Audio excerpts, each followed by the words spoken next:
evening, everyone, and welcome back to Everyday Man of God Ministries. As you well know from the previous week, I've changed my name, or I've gone back to my original handle on this channel. I felt that I was being led back here to be where I started at, so that's where I am at. So I do appreciate your time, as I often do.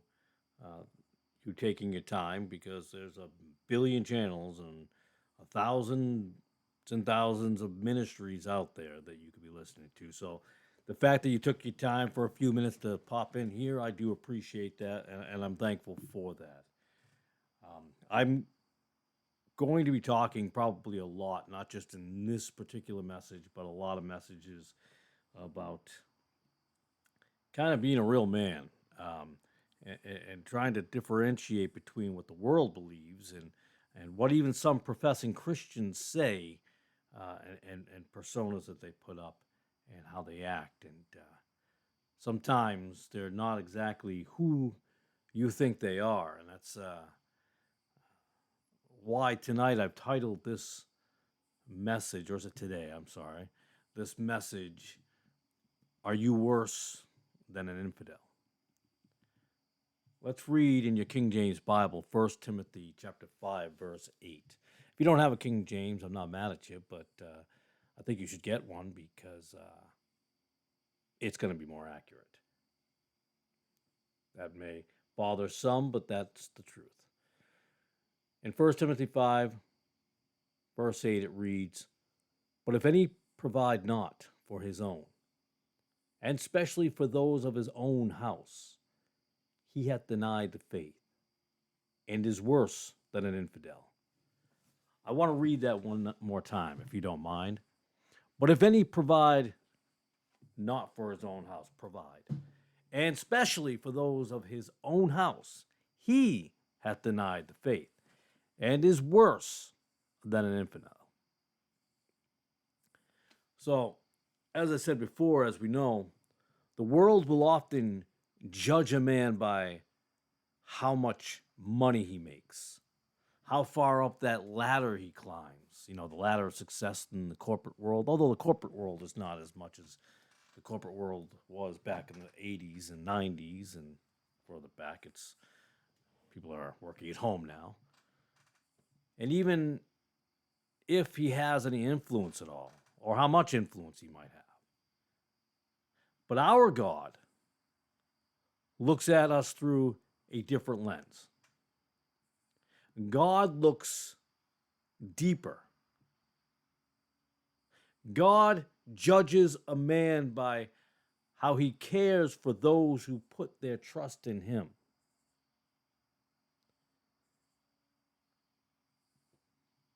In this verse, Paul does not hold back. He says that a man who fails to provide for his family has denied the faith and is worse than an infidel. Yikes. This is not a sugar-coated warning. It was an explosion, a thunderous statement directed at accountability. A call to practical Christianity that starts in the home. What about the duty, responsibilities of provision? But if any provide not for his own. Provision is indeed more than just money. Some seek that out a lot. It includes food. Yes, you need money. Shelter, clothing, but also love. And sometimes love doesn't look like what everybody wants love to look like. Love is providing. Love is doing certain things of sacrificing yourself. It's about spiritual leadership. It's about your time and emotional support. You can earn a decent paycheck and you can still fail your family if you're never present, never leading. I make good money. I make $1,300 a week. I'm a good provider. That's all I need to do. No, that's part of the deal. But there's more. Because provision is also, but not limited to, spiritual responsibility. God expects men, especially fathers and husbands, to take ownership of their household needs. We're not all perfect. In Proverbs chapter 13, verse 22, and it reads, "A good man leaveth an inheritance to his children's children." Many professing born again Christian men today want leadership, but without responsibility and accountability.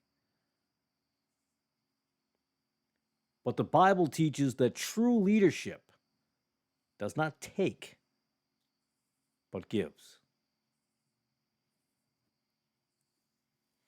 How about your place in the priority of the household when it says, and especially for those of his own house? Paul does make it pretty clear that family should come first. And for me, I'm going to tell you, I am no better than you because I too fail these things at times. None of us are perfect. It doesn't mean we all fall short of glory of God. Don't worry about it. We all sin. I'm not going to worry about it. I'm not going to repent about it. Oh, blah, blah, blah, blah. No. It doesn't mean you shouldn't try to be better at what you do. You should always be trying to be better, to lead better, to live better, biblically speaking. Listen, the home is the first line. Before you, and this happens a lot, and you see it a lot. There are some people who think they got answers. They don't have all the answers. I don't have all the answers. The first man who thinks that they got all the answers is a fool. Before you think you can teach or should teach others, teach your children. And yes, some may go out in the world and not be saved one day. And some will. But if you can't teach those children or attempt to teach those children, how can you teach others or say that you have the ability to do so? Understand that God sees neglect at home as a serious offense. I don't mean neglect of a church building. God is less concerned, in my opinion, about the facade of the building. Is the paint new? Have we got the gutters clean? How's your home?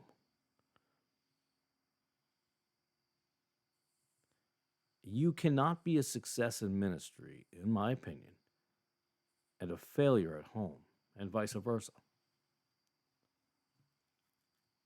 In 1 Timothy chapter 3, verse 5, it reads, "For if a man know not how to rule his own house, how shall he take care of the church of God?" I see men that are led by their wives and the women in their lives behind the scenes. Those are Jezebels. Sorry, lack of a better phraseology, the Jezebels. When men are more concerned about what their wives think than what God says, there's a concern. When women want to share a limelight with the man, the so-called teacher or preacher. He is not ruling his own house. See, men seem to think ruling your own house is if your wife goes to work, if your wife wears certain clothes,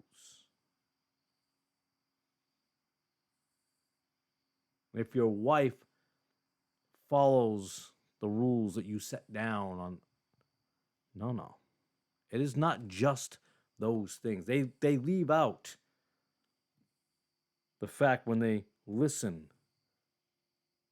to the whispers of the woman in their life, telling them what they should do in a biblical preaching or teaching situation. It's not the same as an opinion or something that says, "Oh, if your wife says, I just saw, 1 Timothy 4:2, and I thought, maybe that'd be helpful if you wanted to see it." I don't know. It's okay. But most of the time, they shouldn't be doing that. God will lead you where you need to be. Is there a consequence, or should I say, is there consequences in neglect? Yeah. When it says he hath denied the faith and is worse than an infidel, this is probably, and I could be wrong, maybe more people read it, but this is probably, and unfortunately, an overlooked but incredibly powerful piece. It's certainly not watering it down. Neglecting your family is indeed a serious denial of faith, or of the faith, however you want to say it. Christianity, which true Bible believers will know, is not just what we say on Sunday, but what we live on the other days. It reminds me of and I know it's a CCM artist. I think he'd be considered a CCM artist back in the 80s. Phil Keaggy, or Keggy, Phil Keggy. He wrote a song called Sunday's Child. And from what I understand when I listened to it back then, is what we talk about all the time. We have these people certain ways on Sunday morning, but they don't live that life any other day. Sunday's Child. I think I already said that, right? Sunday's Child. But then Monday comes and Tuesday comes. And I think the song basically says on Saturday and Sunday they're out running wild and crazy and free. I mean, so Friday and Saturday. And then Sunday comes and, oh, gotta be different now. It does remind me of those who today's world are on TV or the internet and these videos or live streams and things of that nature. They're on a screen. So they can put up the same show as Sunday's Child and those who do that. And then they turn off the screen and a different person. And yes, one could blame me of the same thing because I'm saying it, but I can only go by those who know me. And if you don't know me, then you don't know me. But that exists. I think the part worse than infidel, I think this part is a hard pill for some to swallow or even follow. So they ignore it. I don't ever hear it being brought up. I don't think I can remember any sermon that I've ever listened to in my entire life, online from a Bible-believing Christian or supposed one, or a Baptist preacher or a Pentecostal preacher. I've never heard it even approached. But they ignore it.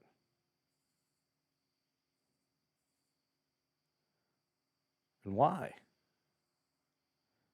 The world looks at many false converts, you know them, the professing Christians, who discredit real believers because it's simple. Even, unfortunately, many unbelievers take care of their own.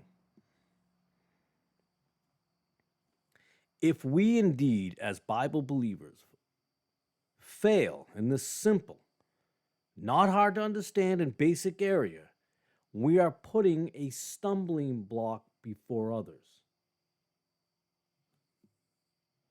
I'm not talking about salvation by works or work salvation. It's about the actual evidence of salvation. True faith should and does change how you live. Out of the old man and into the new. I'm paraphrasing. In fact, I ask you, if you don't mind me asking, I ask you to find in the Bible where God says rely on the government or military or welfare to take care of your family. Plow the field, not let the state pay your bills. The state pay your bills. If you are able-bodied to work, you dishonor God by not doing so. To be honest, I see disabled people working, and then I see professing Christians not doing so, and that is a bad testimony. I might be a little close to the mic, I apologize. And for men, step into your God-given role. The instruction manual is in the Bible. It's not by Glenn Beck or Tony Robbins or any cable social media Christian influencer.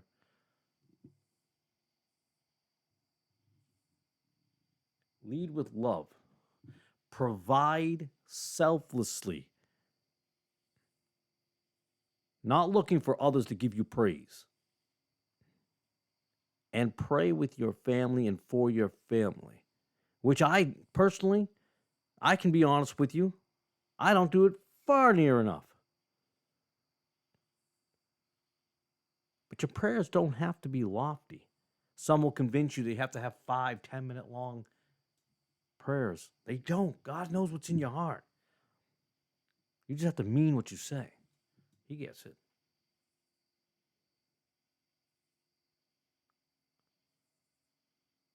And women? Mostly about men here, but I'll briefly touch upon women. Support your household. Not by money, but with grace. And I do understand that there are single mothers out there that have to support with money as well. But especially married women, support your household with grace, humility, and the kind of strength that only a mother and godly wife can do, both physically and spiritually. Because men and women are built differently. How women love and how men love can sometimes be different. It can come out differently.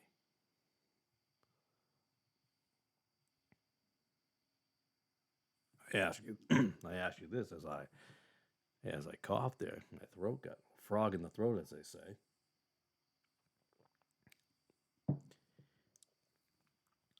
Are you fulfilling your God-given role in your home? Or are you an infidel, an unbeliever, a heathen, a false convert?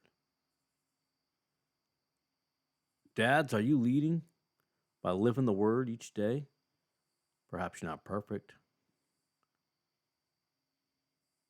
Moms, are you nurturing your children with godliness above all things? I would ask children, if you're listening, but I would ask children, are you honoring your parents?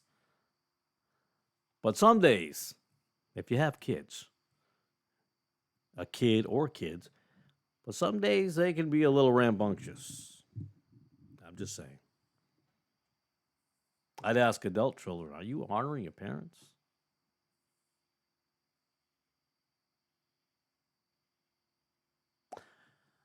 Again, born-again, Bible-believing Christians, are you taking care of your aging relatives, most importantly, your mother or your father? And it may be hard at times. I do understand that completely.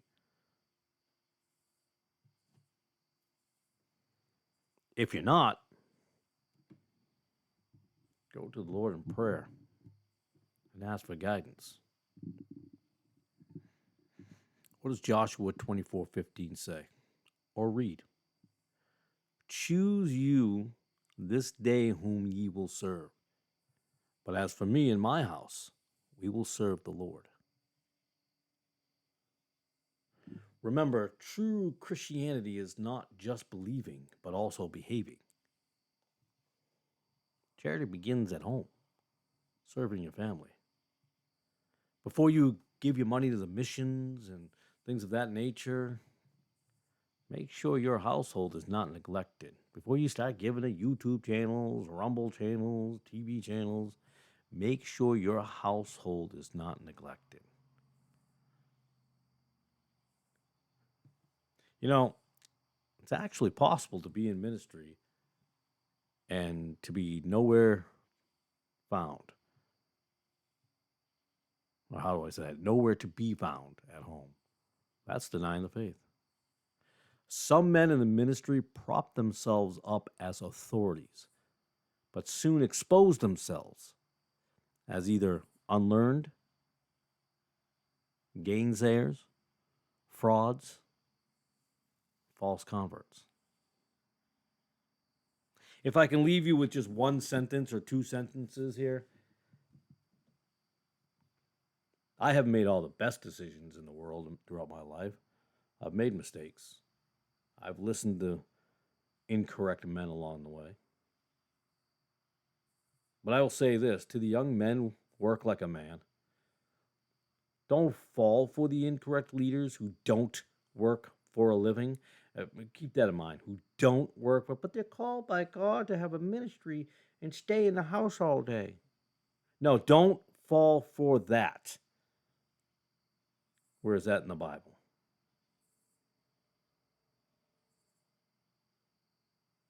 They don't work for a living. They're not leaders. But preach. They will preach about how to be a man. As a former basketball coach early on in my life, a leader leads by example and not by words. If a man who's preaching or teaching out there is telling you how to do all these things and what to do and how to be a man, but they have not followed the same things that they are now working for a living to provide their own, if they are only taking from congregations to support their ministries, and I would put a quotation mark around that because there's just so many. There's far too many out there today.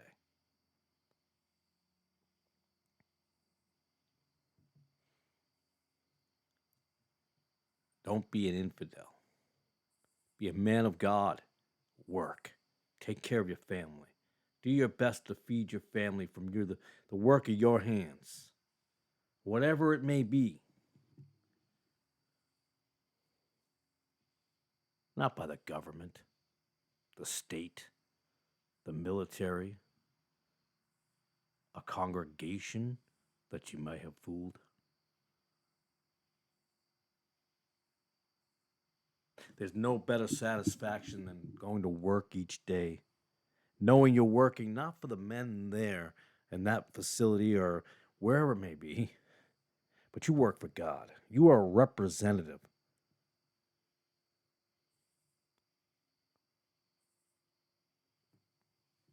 Show them what a real man of God looks like and how they act and how they live. Show them. Don't tell them. Show them.